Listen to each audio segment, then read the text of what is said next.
بسم اللہ الرحمن الرحیم۔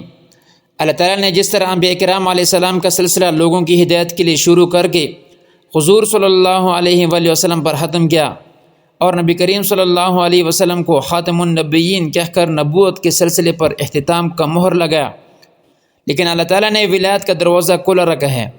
ایک ولی دنیا سے رخصت کر جاتا ہے، دوسرا اس کے درجے پر فیض کر دیتا ہے۔ اللہ تعالیٰ کی ولایت بہت بڑی نعمت ہے، اور ایسے انسان نہ صرف انسانوں کے دلوں پر راج کرتا ہے بلکہ عناصر ارب پر ان کی حکومت چلتی ہے۔ اس طرح کی ایک ویڈیو آج کل سوشل میڈیا پر بہت زور و شور سے وائرل ہو رہا ہے، جس میں میت کے لیے قبر کھودتے وقت دوسری قبر میں بڑا سوراخ ہو جاتا ہے، جس میں صاف نظر آتا ہے کہ برسوں پرانا مدفون بزرگ کفن میں آج تک صحیح و سالم ہے۔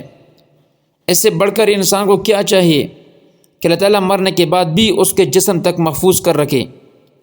جب انسان اللہ تعالیٰ اور اس کے رسول صلی اللہ علیہ وآلہ وسلم کے احکامات کی پابندی کرتا ہے تو اللہ تعالیٰ اس کا مقام فرشتوں سے بلند کرتا ہے، لیکن انسان جب اپنے خواہشات کے تابع ہو کر زندگی بسر کرتا ہے تو وہ انسان نہیں بلکہ جانور سے بھی بدتر ہو جاتا ہے۔ اسی طرح کے مناظر سے ہمارا ایمان اور مضبوط ہونا چاہیے کہ مرنے کے بعد زندگی ہے۔ کیوں ایک انسان چند مہینوں کے گزر جانے کے بعد کیڑے مکوڑے کھا کر خاک بن جاتا ہے اور ایک انسان برسوں سال دفن ہونے کے بعد بھی صحیح و سالم پڑا رہتا ہے؟ یہ ایک حقیقت ہے، اس سے انکار کی کوئی گنجائش نہیں۔ اللہ تعالیٰ سے ہمارا یہی دعا ہے کہ ہمیں بھی اپنے دوستوں کی صف میں شامل فرمائے۔